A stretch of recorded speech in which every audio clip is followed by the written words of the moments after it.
Where do they come from, these pagans? I have never in my life seen men fight as these Northmen fight. Bonjour à tous, bienvenue dans cette première vidéo pensée et lecture hyperboréenne. Avant de passer à cela, j'ai des choses à vous annoncer, des choses importantes. Tout d'abord, merci pour votre soutien par rapport à l'opération Free Movies que j'ai lancée pour pouvoir développer des films gratuits, vous donner de l'information très importante d'utilité publique vite et bien. Vous avez répondu présent, ça me fait vraiment chaud au cœur que vous ayez matérialisé votre soutien. I have never in my life seen men fight as these Northmen fight. Believe me, there's something devilish in the way they look, in their lack of fear in the face of death. Are these pagans not men like we are? Pagans!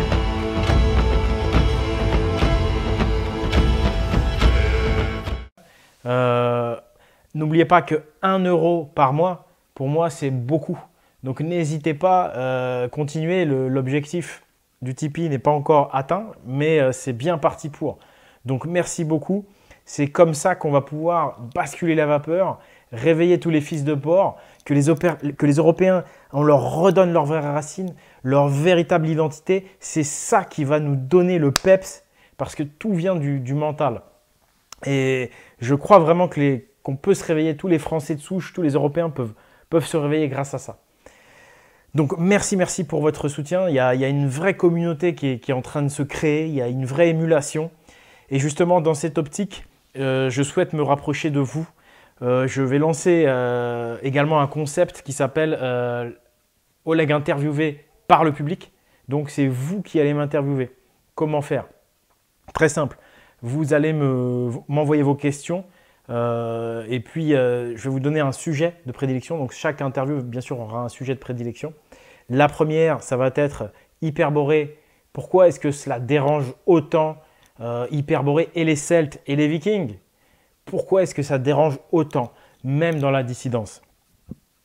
Donc ça, c'est la première interview. Donc posez vos questions en priorité sur le Tipeee pour les tipeurs. Les tipeurs, donc leurs questions seront prioritaires.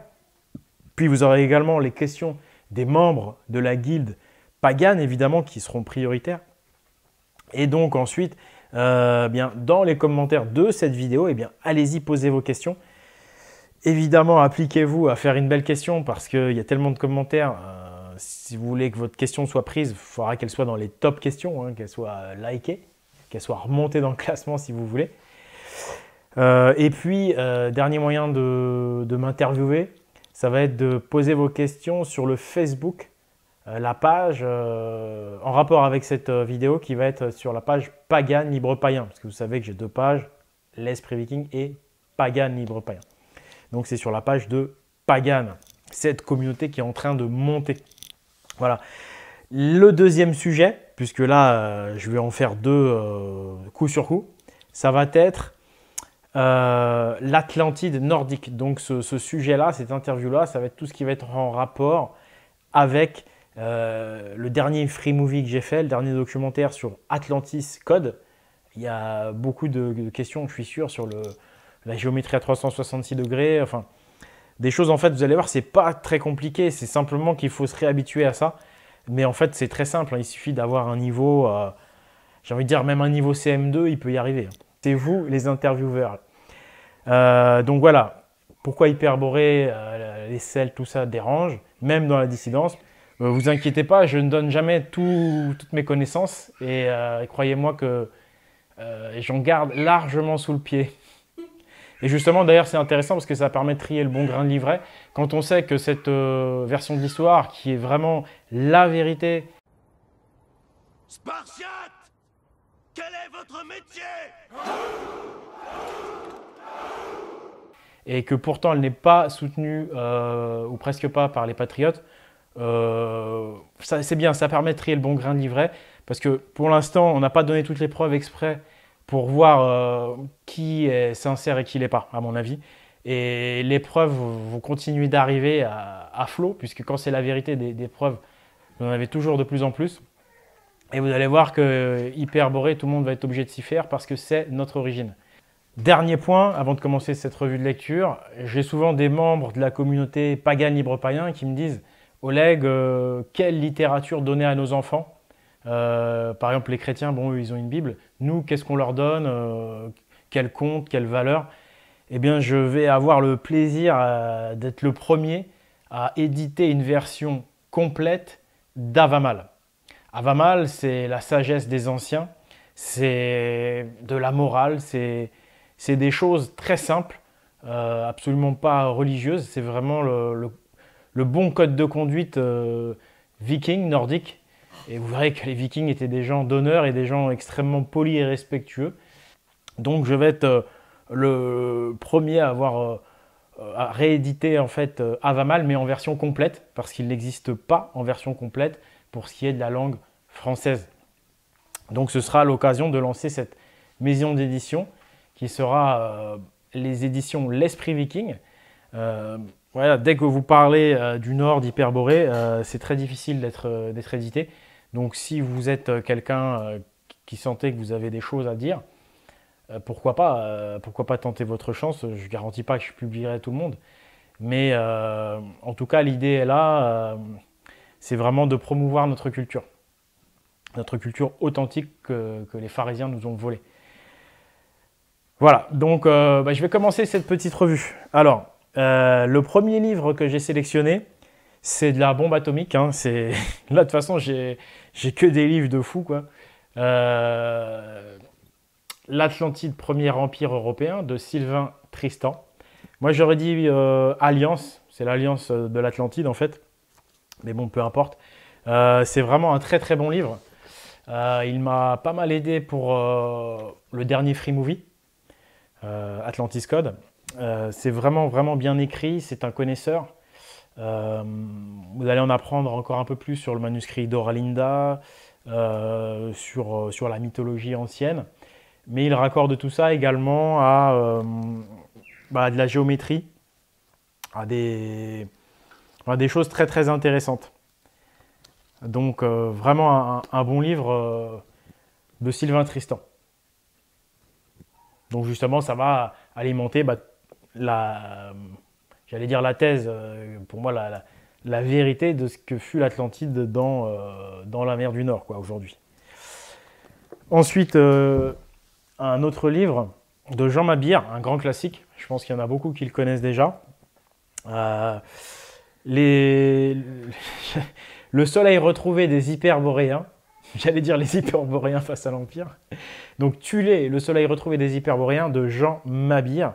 Jean Mabir, un très bon écrivain. Et, la plupart de ses livres sont très bons. Et celui-là, tout particulièrement. C'est un livre qui va débroussailler évidemment les origines polaires, l'Atlantide, toutes ces choses-là de façon authentique. C'est très bien écrit, c'est très renseignant. En plus, il va visiter le XXe siècle. Donc, c'est-à-dire qu'il va il va enquêter en fait sur ce qui s'est passé en Allemagne, dans la zone interdite en fait, hein, la Deuxième Guerre mondiale. Vous voyez, la zone où on n'a pas le droit de mettre les pieds. Lui, Jean, il y va, tu vois, à cœur vaillant.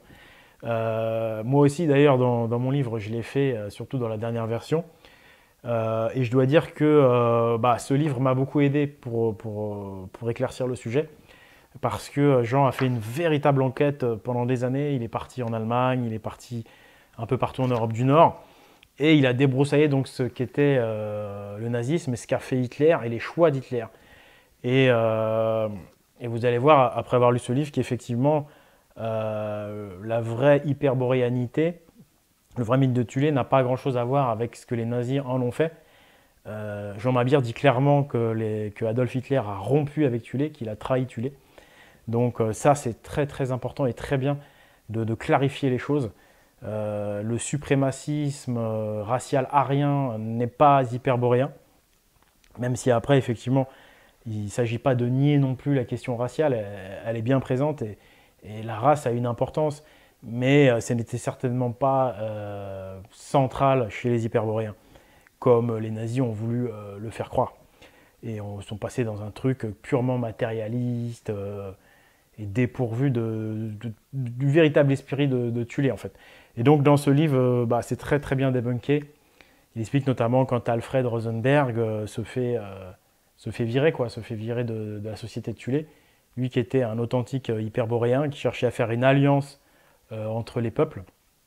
Tout ça, tout ce que je vous dis là, c'est également dit dans mon livre. Et qu'ensuite, un dénommé Ilmer a pris sa place et ensuite ensuite ils sont partis en guerre au lieu de faire une alliance, quoi. Parce que Hyperborée, l'Atlantide, c'est une alliance, quoi. À un moment donné, c'est l'alliance du bélier, avant c'est l'alliance du sanglier, l'alliance des ours. Et c'est vraiment une société, je dirais, qui cherche l'harmonie entre les différentes communautés, qui cherche l'amélioration, oui, mais l'amélioration de l'homme de façon interne et intérieure pour le bien collectif. Voilà. Donc, livre vraiment, vraiment intéressant. Tulé, le seul et retrouvé des Hyperboréens, de Jean Mabir. Troisième livre. Alors là, dans une idée de conciliation, de réconciliation, si je puis dire, avec les chrétiens. Je salue donc Papacito pour ce livre, s'il y en a qui veulent lui montrer le passage de la vidéo. C'est un livre qui va l'intéresser, qui va permettre aux chrétiens, je dirais, de bien s'entendre et de faire une vraie, comment il disait, une alliance, hein, une bonne alliance. Donc ça s'appelle « Du menhir à la croix » de André Savoret. Essai sur la triple tradition de l'Occident. C'est un livre vraiment très bon. Il va vraiment montrer ce que c'est que la véritable histoire des Européens, des Blancs. Encore une fois, l'origine polaire, elle est attestée par André Savoret. André Savoret, je rappelle, hein, donc, est un chrétien, mais celtophile, celtisant. Donc un chrétien authentique, et comme tous les chrétiens authentiques qui donnent la véritable histoire des Européens, ils sont obligés de le faire un peu dans un cadre entre guillemets ésotérique, parce que le cadre public et officiel catholique ne le permet pas.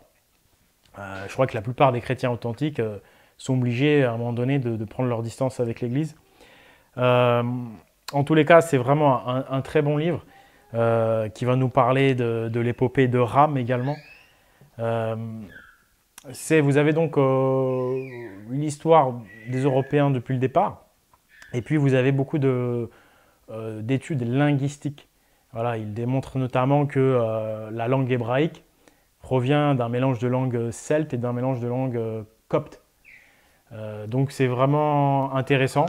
Et puis donc, comme je vous dis, c'est un chrétien, mais ça va aussi intéresser les païens, mais effectivement plus particulièrement les chrétiens. Comme quoi l'entente est possible. Nous, les chrétiens, ne nous posent pas de problème, nous respectons leur croyance en Jésus, pourvu qu'ils nous laissent la liberté de parole, comme Papacito l'a fait, et pourvu qu'ils, comme André Savoret, ils fassent les recherches et ils s'aperçoivent et ils valident le fait que notre peuple européen blanc vient bien de la zone polaire. Voilà, il nous reste 2 livres et pas des moindres. Toujours dans cette optique d'enfoncer le clou sur le fait que nous, Blancs, nous venons pas d'Afrique, mais nous venons du Nord et en plus du pôle. Ce livre, Origine polaire de la tradition védique. Alors là, c'est un livre qui est, comment dirais-je, inattaquable. C'est un livre qui a été écrit par un hindou, donc un hindou qui s'appelle Tilak. Et donc lui maîtrise parfaitement la langue sanskrit, qui est la langue dans laquelle les Védas ont été écrits. Je rappelle que les Védas, ce sont les textes sacrés les plus anciens. Voilà, c'est plus ancien que la Bible, les amis. Et puis surtout, ça représente l'avantage de ne pas avoir été trop galvaudé par les pharisiens, si vous voyez ce que je veux dire. Parce qu'eux, ils ont tout refait à leur sauce. Hein. Je rappelle que la mythologie celtique et nordique a été tamponnée par ces gens-là, hein, donc accroche-toi, Jeannot. En Inde, ils ont une meilleure image des Européens, bizarrement, qu'en Europe elle-même, et ils connaissent mieux notre histoire. Donc voilà, il n'y a pas eu le flashouilleur de Matrix qui est passé là-bas. Encore que je sais qu'après la Seconde Guerre mondiale, à ce moment-là, ils ont été faire du ménage là-bas, on le sait, les colonies anglaises là-bas notamment. Mais c'est un livre qui a été écrit avant la Seconde Guerre mondiale, hein. Comme beaucoup de livres véridiques, il a été écrit avant cette période qui se situe donc entre la Révolution française et la Deuxième Guerre mondiale, où il y a eu une liberté d'expression, une liberté d'écriture, du fait que la religion avait sauté et son verrou. Malheureusement, la Seconde Guerre mondiale a servi aussi à remettre en place uniquement les élites, je dirais, plutôt pharisiennes. Et donc, c'est vrai qu'on n'a plus beaucoup de livres comme ça. Bah si, il y a les Hyperboréens face à l'Empire qui est dans cet ordre-là. Vous le connaissez, c'est mon livre. Mais celui-là, c'est vraiment... alors, vous n'allez pas forcément prendre un grand plaisir à le lire, pardon, mais c'est vraiment preuve sur preuve, argument indéboulonnable sur argument indéboulonnable. C'est un hindou, donc qui connaît parfaitement sa langue. Parce qu'en fait, ce qu'il faut savoir, c'est que dans cette guerre intellectuelle, pourquoi est-ce qu'on ignore nos origines nordiques? C'est parce que les pharisiens se sont attachés à déjà sélectionner les livres. C'est-à-dire que quand vous allez à la Sorbonne, tous les livres qui vont parler de ses origines vont être écartés déjà. Ils vont sélectionner, par exemple, Aristote, Platon, tous ces gens-là qui vont mentionner les Hyperboréens. Bah, tous les textes où ils vont mentionner Atlantide, Hyperborée, ça va être mis de côté. Donc, ouais, vous voyez, hein, donc, je rappelle tous les Européens du Sud, les Méditerranéens, je rappelle que c'est quand même les Grecs qui nous parlent le plus d'Hyperborée. D'accord? C'est sauf qu'il faut savoir choisir le livre. Et sauf qu'il faut se méfier des traductions. Parce que là où les pharisiens sont très forts, c'est dans les traductions. Donc ils font des erreurs de traduction volontaires pour changer le sens. Comprenez? Donc là, l'avantage, c'est que ce n'est pas un pharisien, c'est un hindou. Donc lui, il est objectif. Et quand tu vois la mythologie, donc, enfin, c'est pas la mythologie, c'est de la science. Les Védas, c'est ce qui s'est vu. C'est de la connaissance, en fait. C'est ce qu'il y a de plus ancien, c'est moins 1600 avant Jésus-Christ. C'est dans la continuité de la tradition orale polaire. Et les preuves irréfutables de l'origine polaire sont dans ce livre. Voilà. Ensuite, j'ai gardé, je vais presque envie de dire, le meilleur pour la fin. Bah, on va dire, c'est mon livre chouchou. Par contre, je l'ai mis en dernier parce que c'est un niveau intellectuel quand même intéressant qu'il faut. Ça, c'est pour celui qui veut approfondir. Mais en même temps, c'est également accessible pour le grand public, j'ai envie de dire, parce que c'est très particulier. C'est un livre, donc même le grand public, à la limite, ne fermez pas forcément la porte. Mais c'est, bon, Hergé, je vais y arriver, Hergé et l'énigme du pôle. Donc là, on va nous parler de Tintin. Tintin l'hyperboréen, eh bien, sans doute. C'est un livre de Paul-Georges Sansonetti. Donc, Paul-Georges Sansonetti, c'est un écrivain français bien du sud de la France. Donc, pareil, petite dédicace à Papacito, qui a tout compris et sait qu'on vient du Nord et que la tradition vient du Nord. Voilà. Et pourtant, il s'appelle Sansonetti. Comprenez? Donc, encore une fois, le Nord n'appartient pas qu'aux Blonds ou qu'aux Vikings. Le Nord, c'est un truc qui appartient, entre guillemets, c'est à chaque Européen, à chaque Blanc de se réapproprier son héritage et sa véritable histoire. Et donc, Monsieur Sansonetti, c'est une personne de grande valeur parce que c'est un professeur émérite dans les grandes écoles. Donc, il donnait des cours sur les runes, notamment, sur des choses anciennes.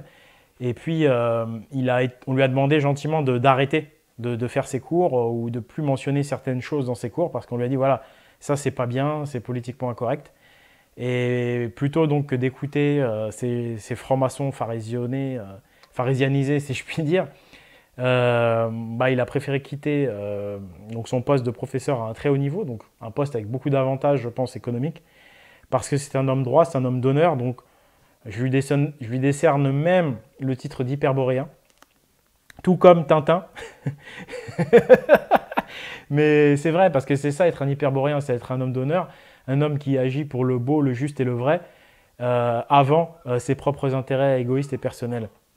Et Monsieur Sansonetti est quelqu'un, donc un professeur de haut niveau, donc quelqu'un de reconnu qui a, je dirais, voilà, toute la respectabilité qu'on peut lui donner, et qui donc s'est lancé dans la recherche de vérité contre vents et marées. Et ça, c'est très très noble de sa part.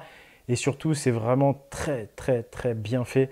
C'est à la fois, avec ce livre, il va mettre à la fois à disposition des gens, entre guillemets, les moins réfléchis, par l'intermédiaire des albums de Tintin, des connaissances qui peuvent aller beaucoup plus loin après en termes d'hermétisme. Voilà, et en termes de cryptologie, c'est-à-dire que, grosso modo, avec ce livre, vous allez rentrer dans l'hermétisme. Vous allez vous apercevoir que Hergé, c'était un nordiste aussi, si je puis dire. C'était un hyperboréen qui savait qui il était et d'où il venait. Et donc, comme beaucoup, il a été obligé de combattre dans l'ombre parce qu'à l'époque, il n'y avait pas d'internet, il n'y avait pas possibilité de se faire entendre autrement que par l'hermétisme. Et donc, Hergé, en fait, a fait les albums de Tintin. Et les albums de Tintin, c'est juste de l'or en barre parce que il a crypté des éléments de vérité historique, des éléments de la tradition de nos ancêtres authentiques. Et donc, ça a été le travail de Paul Georges de vous expliquer et de vous montrer comment Hergé vous parle, nous, fils de bord, dans les livres de Tintin. C'est vraiment un super bouquin. En plus, Paul Georges a une façon d'expliquer ce qui se passe en ce moment dans le monde qui est très très bien faite, très imagée. Il nous parle de l'emprise de Seth, de l'emprise, si vous voulez, de Loki sur notre mental. Il a bien compris que c'est mentalement que la guerre s'est faite, c'est mentalement que nous sommes agressés, violés, nous Européens. Et donc Tintin, Hergé, prenez cet album-là, c'est typiquement l'album dans lequel vous avez de l'hermétisme, vous avez c'est-à-dire des connaissances qu'Hergé a dissimulées, parce que faute de pouvoir le faire en public, où il n'aurait pas pu le faire, parce qu'il n'y avait pas Internet, moi j'ai la chance qu'il y ait Internet, je peux le faire, il est obligé de cacher tout ça là-dedans, et c'est fait avec une intelligence, avec une beauté. Si des gens sont capables de travailler toute leur vie sans attendre de récompense, parce que ils font ça de façon cachée, et vous voyez, nous on comprend ça que une fois qu'il est décédé, grâce à un autre monsieur très discret, monsieur Sansonetti. Moi je trouve ça magnifique, et c'est vraiment l'esprit des anciens que de donner à ses petits-enfants, que de se considérer comme une grande famille et de donner sans attendre de retour, quoi. Parce qu'Hergé, il a crypté des infos, parmi les infos que je donne, que moi je vous révèle en public, des infos très importantes, et d'autres sont codées dans les albums d'Hergé, comme celui-là, Les Cigares du Pharaon. Et M. Sansonetti a fait ce gros travail de décryptage, et il vous explique comment décrypter. Donc c'est vraiment de l'or en barre, des gens qui travaillent de façon totalement désintéressée, exactement comme l'est le héros Tintin, qui est un justicier désintéressé. Il n'est pas intéressé par l'argent, il n'est pas forcément intéressé par les femmes non plus. Lui, ce qu'il veut, c'est la justice et la vérité. Voilà. Et ça, c'est l'esprit de Tyr, de Tuр, c'est l'esprit des Gaulois, c'est l'esprit des Germains, c'est l'esprit des Grecs, c'est l'esprit de Platon, c'est l'esprit des Ibères. J'en parle pas beaucoup des Ibères, de ceux du Portugal, d'Espagne, mais vous savez qu'Ibère, il y a la racine ber dedans. Donc c'est encore les ours. Le Berrichon, le Berry, c'est également la terre des ours. Bref, nous sommes tous issus d'une grande famille qui s'est oubliée, et il serait peut-être temps qu'on se réveille, comme vous le savez, vu la situation politique du moment qui est difficile. Et donc, quand vous avez des gens de ce talent, que ce soit Hergé ou Paul Georges, là, vous sentez cette présence sage, désintéressée, et pleine d'altruisme, pleine d'amour envers nous, quoi. Donc, voilà, chapeau à M. Sansonetti, chapeau bien sûr à Hergé. Vous voyez, même moi, s'il n'y avait pas eu Paul Georges, je ne m'en serais pas douté. Et voilà, c'est vraiment des super livres. Donc, c'est terminé pour cette revue. Donc, comme je vous le disais encore, n'hésitez pas, j'ai besoin de votre soutien sur Tipeee pour les Free Movies. Vous pouvez vous renseigner sur le site internet pagan.eu pour tout ce qui est esprit de communauté. La guilde Pagan est là pour ceux qui veulent se rapprocher d'autres libres païens qui savent d'où ils viennent. Donc, n'hésitez pas à partager toujours, diffuser la vidéo. On ne sera jamais diffusé par les mainstream. On a même du mal à être diffusé dans certains médias dits alternatifs et dissidents. C'est ce qu'on verra dans la prochaine vidéo interview. Donc posez vos questions. Et puis voilà, je vous remercie, merci beaucoup, merci infiniment. Il y a quelque chose qui est en train de se passer. On peut réveiller également tous les autres fils de bord. Donc voilà, il y a de l'espoir. Allez, merci et à la prochaine.